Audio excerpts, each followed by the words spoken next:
چلو جی، اعوذ باللہ من الشیطان الرجیم، بسم اللہ الرحمن الرحیم۔ کتاب کا نام ہے اربعین حنفیہ، ٹھیک ہے جی۔ اس کے مؤلف کون ہیں؟ مولانا حضرت علامہ فقیہ اعظم حضرت علامہ ابو یوسف محمد شریف نقشبندی کوٹلوی رحمۃ اللہ تعالی علیہ۔ مؤلف اور مصنف میں کیا فرق ہے؟ مؤلف اور مصنف،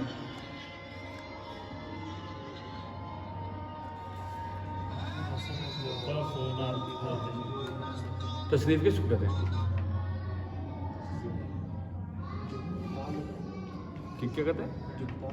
لکھتا ہے وہ چاہ نہ کہ بھی بڑی گل غلط ہو سی نا، کتب تو نہیں ہونا۔ مصنف کون ہوتا ہے؟ کتاب لکھنے والا۔ اور مؤلف کون ہوتا ہے؟ انجم اکٹھی کرنے والا، تعلیف کرنے والا، لکھی ہوئی چیز کو اکٹھی کرنے والا۔ چلو اچھا جی، بسم اللہ الرحمن الرحیم۔ درود شریف پڑھو، حدیث شریف ہے نا۔ الصلاۃ والسلام علیک یا سیدی یا رسول اللہ وعلی آلک و اصحابک یا سیدی یا حبیب اللہ۔ الصلاۃ والسلام علیک یا سیدی یا رسول اللہ وعلی آلک و اصحابک۔ حدیث نمبر 18 جی، فاتحہ سے قبل ثنا پڑھنا۔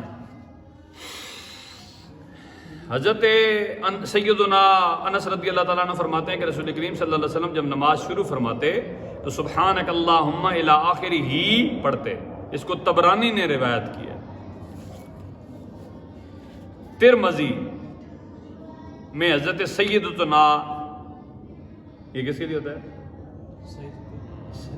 مؤنث کے لیے شاب، اور مذکر کے لیے کیا ہوتا ہے؟ سیدنا، سیدنا۔ حضرت سیدتنا عائشہ صدیقہ رضی اللہ تعالی عنہا سے بھی ایسا ہی آیا ہے کہ امام ترمذی لکھتے ہیں، اس کو ترمذی بھی پڑھتے ہیں اور ترمذی بھی پڑھتے ہیں۔ کئی لوگ تو اس کو پڑھتے ہیں ترمذی۔ ترمذی لکھتے ہیں کہ اکثر اہل علم تابعین وغیرہ ہم کا اسی پر عمل ہے، ٹھیک ہے جی۔ حضرت سیدنا کیا لکھا ہوا ہے آگے؟ انجم، اور کوئی بندہ نہ بتائے۔ کچھ بات نہ دس نہیں، ادھر مینڈ دے منہ کر کے دس۔ عمر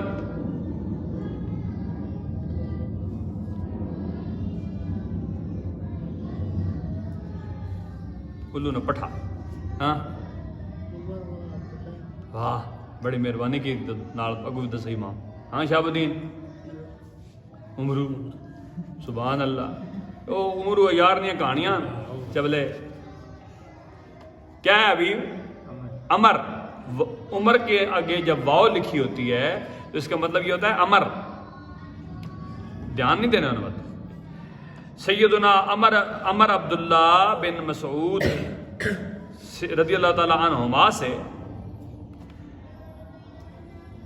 روایت ہے، اسی طرح روایت کیا گیا ہے۔ ترمذی، ابو داود، ابن ماجہ، تحاوی میں حضرت سیدنا عمر بغرض تعلیم سبحانک اللہم بالجہر پڑھتے تھے، بغرض تعلیم، لوگوں کو تعلیم دینے کی خاطر۔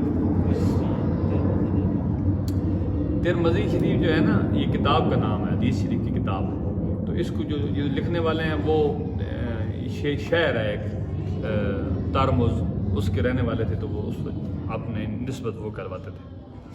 جن روایتوں میں بجز سبحانک اللہم کے دوسری دعائیں آئی ہیں، بجز کس کو کہتے ہیں ابھی ملک صاحب؟ سوائے شاباش، یعنی جن روایتوں میں سوائے سبحانک اللہم کی دوسری دعائیں آئی ہیں وہ ہمارے نزدیک محمول بر تہجد ہیں، ٹھیک ہے جی۔ یعنی محمول بر تہجد کا مطلب ہوتا ہے یہ تہجد میں پڑھی جاتی۔ چنانچہ صحیح ابو عوانہ اور نسائی میں اس کی تصریح بھی آئی ہے، یا محمول بر ابتدا امر، یعنی صاحب شان کام کی ابتدا بسم اللہ سے کرنا۔ محمول بر ابتدا کا مطلب کیا ہوتا ہے؟ کسی کام کو اللہ کے نام سے یعنی بسم اللہ سے شروع کرنا۔ جیسے کہ امر کام کو کہتے ہیں، اچھا اس امر کا مطلب حکم نہیں ہے، اس کا مطلب ہے کام۔ جیسا کہ شرح منیہ میں، منیہ سے مراد کیا ہے؟ پڑھنا نہیں پہ کتاب؟ بھائی رضوی صاحب کون سی کتاب پڑھاتے ہیں؟ تو وہی منیانا اور کوئی نمی آگے منیت المسلی میں ابن امیر حاج نے فرمایا ہے، حدیث نمبر 19 جی، نماز میں بسم اللہ بلند نہ پڑھنا. کہاں پہ؟ سورہ فاتحہ سے پہلے. حضرت سیدنا انس رضی اللہ تعالیٰ عنہ فرماتے ہیں کہ رسول کریم صلی اللہ علیہ وسلم اور حضرت سیدنا ابو بکر صدیق اور سیدنا عمر ابن خطاب رضی اللہ تعالیٰ عنہم، دو ہیں کہ تین ہیں؟ انہم کتنے کو لیا آتا ہے؟ دو سے زیادہ ہوں تو انہما دو کے لیے، انہو ایک کے لیے. انہما نماز الحمدللہ رب العالمین کے ساتھ شروع کرتے تھے. کون کون جی؟ نام نہیں لینے جو ان کو کہتے ہیں وہ بتاؤ. ان دونوں کو کیا کہتے ہیں؟ شیخین. شین کے اوپر زبر پڑھیں. شیخین حضرت عمر فاروق اور حضرت ابو بکر صدیق. اور پھر نیچے جا کے جو امام بخاری اور امام مسلم اور امام یہ جو ہے نا، ان میں بھی شیخین ہیں. وہ پتہ ہے کسی کو؟ کلاس میں اینڈ تک غور کرو. اچھا جی، غور فکر ادھر بھی کرو ادھر بھی کرو. اس کو بخاری و مسلم نے روایت کیا ہے. اس کا مطلب یہ نہیں کہ بسم اللہ نہیں پڑھتے تھے، بلکہ مطلب یہ ہے کہ بسم اللہ بالجار نہیں پڑھتے تھے. بالجار کا مطلب کیا ہے؟ اونچی آواز. اور جار کے مقابلے میں کیا ہوتا ہے؟ سر. سری اور جہری نمازیں. جاری نمازیں کتنی ہیں انجم؟ سوچنا لگتا بھائی مفلی پتہ نہیں میرے تو پٹی ہو سی کہ نہیں پٹی. ہاں جاری نمازیں کتنی؟ ہاں سوچ. ایک کو دو چلی ہے تین جاری ہیں اور دو سری ہیں. زور اثر سری، باقی تینوں جاری، جن میں بلند آواز سے کی جاتی ہے تلاوت، وہ جاری ہوتی ہیں. جی چنانچہ صحیح مسلم کی دوسری روایت میں اس کی تشریح ہے. کیا کہا حضرت انس رضی اللہ تعالیٰ عنہ نے کہ فلما اسمع احدا منہم یقرأ بسم اللہ الرحمن الرحیم، یعنی میں نے کسی کو نہیں سنا کہ وہ بسم اللہ پڑھتا ہو. پھر دوسری حدیث میں اس کی صاف تصریح ہے. تصریح کا مطلب ہے اور وضاحت، جس کو نسائی، اس کو لوگ نسائی پڑھتے رہتے ہیں، نسائی آپ نے پڑھنا چاہیے، نے روایت کیا ہے کہ فلم اسمع احدا منہم یجہر بسم اللہ الرحمن الرحیم، کہ میں نے ان میں سے کسی کو نہیں سنا کہ بسم اللہ جہر سے پڑھتے ہوں. تو معلوم ہوا کہ بسم اللہ پڑھنے کی نفی نہیں بلکہ اونچی پڑھنے کی نفی ہے. اگلی حدیث شریف ہے آخری اور بس کلاس ختم کرتے ہیں. امام کے پیچھے فاتحہ پڑھنا. حضرت سیدنا ابو موسیٰ اشعری رضی اللہ تعالیٰ عنہ فرماتے ہیں کہ رسول کریم رؤوف الرحیم صلی اللہ علیہ وآلہ وسلم نے ہمیں سکھایا کہ جب تم نماز کے لیے اٹھو تو چاہیے کہ تم میں سے ایک تمہارا امام بنے، اور جب امام پڑھے تو تم چپ رہو. امام القراءت قراءۃ لہو. اس کو امام احمد اور مسلم نے روایت کیا. اس حدیث سے معلوم ہوا کہ قراءت امام کا حق ہے اور مقتدی کو خاموش رہنے کا حکم ہے. یہ حدیث قرآن کریم کی تفسیر ہے. اللہ تعالیٰ فرماتا ہے وَإِذَا قُرِئَ الْقُرْآنُ فَاسْتَمِعُوا لَهُ وَأَنصِتُوا لَعَلَّكُمْ تُرْحَمُونَ. کون سی غلطی کی ہے میں نے ابھی؟ شاباش، اعوذ باللہ نہیں پڑھی. تو جب بھی تلاوت کرنی ہو تو اعوذ باللہ پڑھنی شرط ہے. اعوذ باللہ من الشیطان الرجیم بسم اللہ الرحمن الرحیم. اور جب قرآن پڑھا جائے تو اسے کان لگا کر سنو، خاموش رہو تاکہ تم پر رحم ہو. یہی جب بھی آپ کسی مجلس میں تلاوت کریں تو سب کو بتا دیں پہلے یہ حدیث شریف، بھئی میں تلاوت کرنے لگا ہوں کہ تسی منہ بند رکھے ہو. یہ قرآن نے عین مطابق ہے. کچھ لوگوں کو، مخصوص لوگوں کو اجازت ہوتی ہے سبحان اللہ کہنے کی، وہ بھی صحیح ہونا سمجھ آنا ہوئے ترجمہ نہیں تو ترجمہ آتا بھی ہو تب بھی جو ہے قرآن کی اس آیت پہ عمل تبھی ہوگا جب چپ کر کے سنیں گے. آسانی مجلس سے کیا نا اعوذ باللہ من الشیطان الرجیم سبحان اللہ تے بسم اللہ کا بل پڑھی تو اٹھ کے نوٹ سکنا لگا. یعنی قرآن کا کیڑے پاس چلا جائے. اچھا جی، اس آیت سے یہ معلوم نہیں ہوتا کہ پڑھنے والا کون ہو. حدیث مذکور نے یہ بیان کر دیا ہے وہ پڑھنے والا امام ہے. جب امام قرآن پڑھے تو تم خاموش رہو۔ معلوم ہوا کہ مقتدی فاتحہ خلف الامام نہ پڑھے۔ خلف الامام کا مطلب ہوتا ہے امام کے پیچھے، یہی صحیح ہے۔